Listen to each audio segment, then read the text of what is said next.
My mother asked me to save his life, but she didn't tell me what he did to hers. I always thought the worst kind of betrayal came from lovers. Turns out, it hits 1,000 times harder when it comes from the people who raised you. My name is Isla, and I was 26 when my mom asked me to donate part of my liver to my older brother. She said it like a favor, like asking to borrow a sweater, like I was offering a kidney bean, not a body part. "You're the only one who's a match," she said. "This family takes care of its own." I grew up on that phrase. This family takes care of its own. It was practically a religion in our house. Dad left when I was 11, just packed a bag and drove off in the middle of a school day. Mom never cried. She just got colder. And Mason, my brother, he became the golden son. Older by 6 years, star athlete, family protector, her favorite. He had charm, sure, but there was something sharp behind his smiles, something performative. I saw it, felt it, but I learned early not to speak on it. Because if you did, Mom would turn her stare into a wall, and you'd spend days trying to find a door back into her affection. So I let Mason shine. I let her orbit him. And I became the helper. Quiet, reliable, the background daughter who didn't ask for much. Then, at 26, I got the call. "He's in liver failure," she said. "It's bad. The doctors say transplant is his only chance." I asked what happened. "Alcohol," she admitted. "But that's not the point." Of course it wasn't. Mason drank like a college freshman with no finals, even into his 30s. It was never his fault. Stress, genetics, bad influences. I wasn't surprised he was sick. I was surprised she came to me like this, soft, almost begging. "You're healthy," she said. "You're a match. What would you want someone to do for you?" I sat in silence. Because the truth was, I didn't know. I didn't know what I'd want someone to do for me because no one in my family ever had. But still, I said I'd get tested. Not because of Mason. Because of her. Because I was still that kid waiting for her to look at me like I mattered. I passed the screenings. I passed all of them. And 2 weeks before the surgery, I sat in her kitchen. The same one where she used to microwave dinners and praise Mason S grades. And I asked, "What aren't you telling me?" She blinked. Froze. Like someone had paused her. "Nothing," she said. Too fast. And I knew she was lying. Block 2. I thought I was giving a part of my body to save a life. I didn't realize I was being used to cover up a crime. Mom never was a good liar. She was excellent at ignoring, at deflecting, and at pretending not to hear. But lie outright? That was rare. She didn't need to. So when she said nothing, I knew that wasn't just a lie. It was a strategy. I stared at her across the table, the silence between us swelling like water behind a dam. "Mom," I said, calm, "you're asking me to undergo surgery. A major one. For someone who, let's be honest, has never lifted a finger for anyone but himself." She looked up sharply. "That's not fair, Isla." "No," I said. "What is not fair is asking me to sign a waiver and risk organ rejection for a man who once pawned my laptop to pay a bar tab." She went quiet again. And then, like it hurt her to admit, "He's family." That was always the trump card. Family. But something in her eyes flickered. Like she wanted to say more but didn't know how. "Does he know I agreed?" I asked. She nodded. "He said thank you." That sounded rehearsed. Mason never thanked anyone unless there were cameras or consequences. I left that night uneasy, and I started asking questions. Not dramatic ones. Just quiet calls. To the hospital. To the transplant coordinator. To an old friend who worked in medical administration. What I learned wasn't illegal, but it was shady. Apparently Mason's alcohol use wasn't just a private issue. It had led to multiple medical incidents. He had been flagged on the transplant registry, the only way he could qualify, was through a directed living donor, me, which meant even though he was considered non-compliant as a recipient, he could still get a liver if a close relative volunteered. Suddenly, things clicked. This wasn't about love. It was about bypassing a system. Mom had found the loophole. Me. And now she was using guilt to patch the part of Mason that alcohol and arrogance had rotted away. But then, it got darker. Because 2 days later, I got a call from someone I hadn't spoken to in years. My aunt, Darlene, my mom's estranged sister. We barely knew each other. She moved away when I was little. I thought they hated each other, but she had seen a post, some vague family health update Mom had made on Facebook, and she reached out. "I saw your name, Isla," she said, her voice hesitant. "Please, don't do anything until we talk." That stopped me cold. "Why?" I asked. "What do you know?" "Something your mother should have told you a long time ago. About Mason." "What about him?" Silence. Then, "He didn't just drink. He didn't just ruin himself. He ruined her." I froze. "What are you talking about?" "You need to ask your mom," she said. "But make sure you're sitting down, because once you hear it, you'll never unhear it." She hung up, and I sat there staring at my phone, heart pounding. Not because of what she said, but because of what she didn't. Block 3. I thought the worst thing Mason ever did was drink. I was wrong. The worst thing he did was never leave a mark you could see. I didn't sleep that night. I kept replaying my aunt's voice in my head, over and over. He ruined her. I thought about every time Mom made excuses for him. Every time she snapped at me for criticizing him. Every time she said, "You don't know what he'd been through," when I asked why he was allowed to treat us like we were made of spare parts. Maybe it wasn't just loyalty. Maybe it was fear. The next morning, I drove to her house. No call. No warning. She opened the door in a robe, eyes tired. "Isla," she said, confused. "Is something wrong?" "Yeah," I said. "Everything." She stepped aside without a word. I walked in, sat on the couch. She stayed standing. I didn't waste time. I spoke to Aunt Darlene. She blinked, but didn't flinch. "And?" She said, "There's something you're not telling me. About Mason." The silence that followed was worse than any lie she could have told. "Sit down," she finally said. I didn't. She did. She looked down at her hands, pale, still, as if they didn't belong to her. And then she started talking. Not fast, not dramatic, just methodical. Like she had rehearsed it 100 times in her head and hated every line. "It started after your father left," she said. "Mason was 17, angry, entitled. I chalked it up to adolescence. Boys act out, I told myself." She swallowed. Then one night, he came home drunk. Furious over something at school. I don't even remember what. I told him to go to his room. She paused. He didn't. My stomach turned. She kept going. He grabbed my arm, hard, threw a glass, called me names your father never even said in his worst moments. That was the first time. "There were others?" I asked, my voice low. She nodded. "Years. Mostly verbal. Sometimes physical. Never in front of you. He made sure of that." Tears were threatening the edges of her voice now, but she didn't let them fall. I wanted to send him away. I did, but I had no one else. No help. I thought it was just a phase. She looked up at me then, and it was the first time I'd ever seen her look small. And then he pushed me, down the stairs. I cracked 2 ribs. Told the hospital I slipped. I covered my mouth.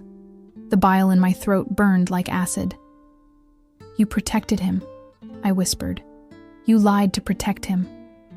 No, she said. I lied to protect you. I didn't want you growing up with that truth. I didn't want you to hate your brother. He's not a brother, I said coldly. I know, she interrupted. I know now. There it was. Decades too late, but there it was. The confession, the damage, the truth she buried under years of forced family dinners and performative Christmas cards. So why ask me to save him? I asked, stunned. Why push me into this? She looked away. Because I thought, maybe if he lived, he could change. Silence. Then I said the thing that snapped it all clean. You don't ask your daughter to save the man who broke her mother. She flinched, but didn't argue, didn't deny. She just sat there, trembling slightly, like something inside her had finally cracked. Block 4. He needed a part of my body to survive, but what I needed was to survive without him inside of me. I left my mother's house feeling like I'd just walked out of a burning building. Eyes watering, lungs tight, clothes soaked in smoke you can't wash off. Everything looked the same outside. The cracked sidewalk, the maple tree that dropped leaves too early every year, the dented mailbox Mason once backed into and blamed on a neighbor.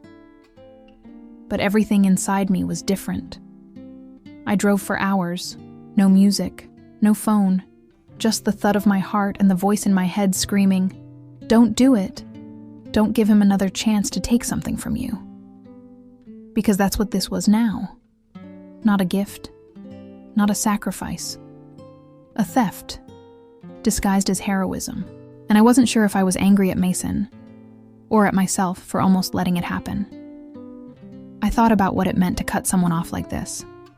Not just figuratively, literally. To say, you don't get to have my blood, my tissue, my time, my pain. It felt cruel, but also honest. The next morning, I called the transplant coordinator. My voice was steady, but my hands were shaking. "I'm withdrawing," I said. "Is everything okay?" the nurse asked gently. "No," I said, "but that's why I can't go through with it." She didn't push, just said thank you and promised to notify the surgical team. I hung up and stared at my reflection in the black screen of my laptop. This was the first time I had done something completely, unapologetically for me. I braced for the fallout, and it came fast. By noon, my phone blew up. Texts from Mom, voicemails, short, sharp. "He could die, Isla. Please don't punish him like this. You're better than this."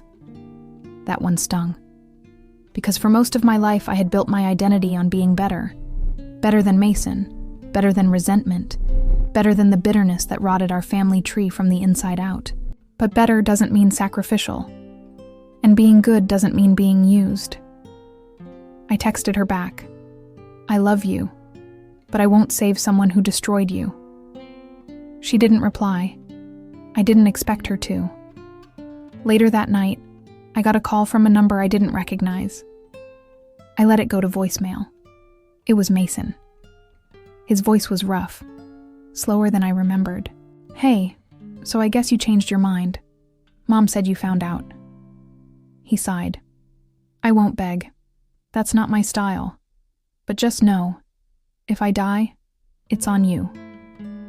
I replayed it once, then deleted it. Because I refused to carry guilt from someone who never once carried the weight of what he did to others. Block 5. When you stop playing the role they wrote for you, people don't just get confused, they get cruel. The days after I withdrew from the transplant list felt like a fog. Not a peaceful silence, but the kind of silence that follows an earthquake. The kind that buzzes in your ears and makes everything around you feel vaguely unstable. My mother stopped speaking to me. No texts, no calls, just complete withdrawal. The same woman who once begged me to give up part of my liver for my brother now could not even look me in the eye through a screen. Worse, though, were the messages from extended family. Cousins, uncles, even old family friends I hadn't heard from since high school. "He's not perfect, but he's your brother. You'll regret this when he's gone. People don't turn their back on blood. Funny how nobody asked why he needed a transplant in the first place, or what he had done to deserve someone else's flesh, or how he had treated the woman who raised him like a sparring partner for years. I didn't explain. I didn't defend. Because once you start justifying why you choose yourself, you lose twice. First, to the guilt. Then, to the illusion that they were ever going to understand. I kept my head down, worked, read, tried to eat, tried to sleep, and I waited for the call. The one that would tell me Mason had died, or that he hadn't, that someone else had stepped in, or maybe no one did. That call never came. Instead, 3 weeks later, my mom showed up at my door, unannounced, hair undone, eyes red. She looked like someone who'd been crying for days and resenting every tear. I opened the door, stunned. "Can I come in?" she asked. I stepped aside. We sat in silence for a long time. Then she said, "He's alive, barely. A distant cousin offered to donate. He's still on heavy meds. Doctors aren't sure how long it'll hold." I nodded, unsure what to say. Then she added, "He told the doctors he wants to leave the country when he recovers. Said he's tired of everyone treating him like a villain." I raised an eyebrow. "Did he admit to anything?" She looked down. "He said he was young, angry, that I provoked him." I felt a chill crawl up my spine. "You believe that?" I asked. She didn't answer, which was an answer in itself. "Why are you here?" I asked, more gently than I meant to. She looked up. "Because I realized something. All these years I tried to protect you from the truth, but in doing that, I protected him instead." Tears welled in her eyes. "And now I don't know how to get you back." I swallowed hard. "You don't get me back. We build something new, if you want to." She nodded slowly. "I do, I just don't know how." "Then we start with honesty," I said, "and boundaries." That was the first real conversation we ever had. Not built on roles, not on guilt, just the wreckage and the will to clear it. Block 6. For once, we weren't pretending to be a family. We were trying to become one. The next few weeks were cautious. My mom and I started meeting once a week, sometimes for tea, sometimes just a walk in the park. Neutral places, safe spaces. There were no rules, except one: no lies. We kept things simple at first. Talked about work, groceries, weather. And then one day she brought a box. Worn edges, heavy tape. Smelled like attic dust and old paper. She placed it on my coffee table like it was a confession. "I've kept everything," she said. Inside were photos. Old school drawings, letters, even my childhood journals, the ones I thought she'd thrown out years ago during one of her clean sweeps. She picked one up. Blue spiral binding, faded stickers on the front. "You wrote in here that you thought I loved Mason more." I felt my stomach tighten. I remembered that exact entry. I was 9. He had broken my toy piano and blamed it on me. She believed him. I cried myself to sleep that night. "You were right," she said. "Not that I loved him more, but that I treated him like the sun and expected you to grow in the shade." It hit me harder than I thought it would, because I had stopped hoping for that kind of admission a long time ago. "Why didn't you stop him?" I asked. "Why didn't you report him? Protect yourself?" She looked tired, honest, human. "Because he was mine, and because I was ashamed. If people knew what he did to me, what kind of mother I was, I thought they'd blame me." "And what about me?" I asked. "I thought you'd leave. What did you think I'd do? And I needed at least one child to stay." That cracked something inside me. Not because it made things okay, but because I finally understood the depth of her damage. She wasn't protecting Mason because she loved him more. She was protecting herself from the shame of what she had endured. of what she had allowed, and of who she feared she had become.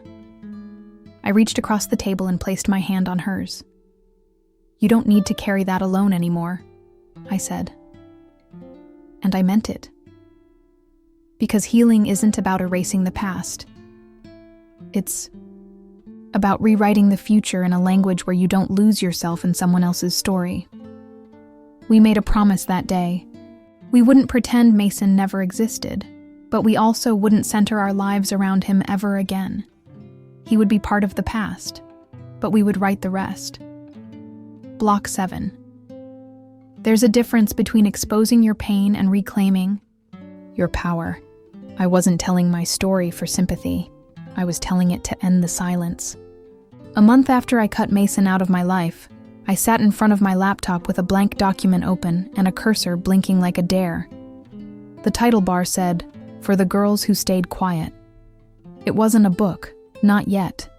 Not even an article, just pieces, fragments of memories I had swallowed for years, moments I had erased in real time to keep peace, feelings I had repressed so deeply I didn't even know they still had weight until they began to rise. I wrote for hours, no filter, no structure, just truth. The first time he raised his voice in a way that felt like a gun going off, the way Mom flinched at loud noises even a decade later. The Christmas he drank too much and said I was a failed abortion under his breath. The words poured out like a flood I had been holding back since I was 10. And when I finished the first draft, a raw, honest 4,000-word essay, I didn't send it to a publisher. I sent it to my mom. She read it that night. Then she called. She didn't say hello. Just, it hurt. But it was real. And I'm proud of you. It was the first time in my life she had said she was proud of me, and I believed it wasn't about how well I blended in. That same week, I submitted the piece anonymously to a trauma recovery blog. 3 days later, they emailed back. "We want to publish it, and we'd love to include your name, if you're open." I stared at that sentence for a long time. Because putting your name on something like that, it's not just vulnerability, it's a reversal of shame, of silence, of all the power Mason had claimed when he turned our house into a war zone and dared us to speak about it. So I said yes. My name. My story. My terms. When the article went live, I didn't expect much. Maybe a few comments, maybe 1 or 2 private messages, but the response was overwhelming. Women, men, non-binary folks, strangers, friends, co-workers from jobs I barely remembered. This is my story too. I didn't know how to name it until now. Thank you for surviving. One message stood out. You didn't just save yourself. You gave the rest of us a blueprint. And that's when I realized. I hadn't just told my story. I had rewritten the ending. Block 8. Healing didn't look like a parade. It looked like a quiet moment, in my own space, choosing myself again and again. After the article went viral, a few small publications reached out. One wanted to do a feature. Another invited me to speak at a survivors panel. A podcast asked if I'd be willing to share my story anonymously in audio form. I said no to all of them. Not because I was ashamed, but because I had said what I needed to say, and it was enough. Sometimes healing isn't about repeating your pain. Sometimes it's about putting it down and walking away without explaining the limp. One Saturday, I cleaned out my closet. Not a metaphor, just actual spring cleaning. And in a dusty cardboard box tucked in the back, I found something I hadn't seen in years. A tiny hand-painted wooden sign I made in high school. It read, "Protect your peace." I remember painting it after one of Mason's bad nights. He had slammed a door so hard it cracked the wall. I hid in my room, lit a candle I wasn't supposed to have, and made that sign like it was a spell. It hung above my bed until I left for college. Then it disappeared into storage, like most. Things I couldn't carry but couldn't quite part with either. I stared at it for a long time. The paint was chipped. The letters faded, but it still spoke louder than most voices in my life ever had. I took a nail, hammered it into the wall above my desk, and hung it there, in full view of the sunlight that poured in every morning. Later that day, I invited my mom over. We had tea, laughed a little, sat in silence a lot, but not the heavy kind, the kind that feels like peace. She noticed the sign, smiled, soft. "You always were wiser than your age," she said. I looked at her, really looked at her. Not the mother I had spent years trying to please. Not the woman broken by a son who thought fear was power. Just a person, trying, healing, still here. "We both are," I said. That night I lit the same candle I had hidden years ago, this time on purpose, and for the first time in a long time. I slept with the door open. Block 9. I didn't break the cycle with anger. I broke it by refusing to carry it any further. The thing they don't tell you about healing? It doesn't come in one grand moment. It comes in waves. Some days you feel powerful, untouchable. Other days, a scent, a sentence, or a song on the radio can knock the air right out of your lungs. But the difference now? I let the waves hit, and I don't drown. I know how to float now. I started volunteering part-time at a women's shelter, not out of some savior complex, but because I know what it feels like to sit in a room full of people and still believe. You're the only one who's ever felt that kind of pain. Sometimes I read to the kids. Sometimes I sit quietly with women who can't speak yet. Sometimes, just holding space is the greatest thing you can offer. I also started writing more. Not about Mason, not about trauma, but about resilience, about what it means to say no, about how family should never be used as a leash, about how survival doesn't have to be your whole personality. Last month, an indie publisher reached out. They'd read my essay. They said, "If you ever want to write a book, we'd love to talk." I haven't said yes. I haven't said no. But I've started outlining chapters. Working title: Things I Saved Instead of Him. It's not about rage, it's about release. It's about the girl who used to walk on eggshells turning into a woman, who walks on purpose. My mother and I still have work to do. We still flinch at certain memories. We still lose each other in long pauses sometimes. But now, we come back. We choose each other, without guilt, without blood ties, just choice. As for Mason, I heard through a cousin that he's in Portugal, trying spiritual healing, posting grainy selfies with cryptic captions like, "You're only as sick as your secrets." I don't feel anything when I see them. Not rage, not revenge, just space. And that space? I'm filling it with laughter, with rest, with people who pour into me the way I used to pour into others until I cracked. They say blood is thicker than water. Maybe that's true, but peace is thicker than both, and that's the legacy I'll leave behind. Not a liver, a life. Block 10. When they couldn't use me anymore, they called me cruel. When I stopped apologizing, they called me cold, but I call it peace.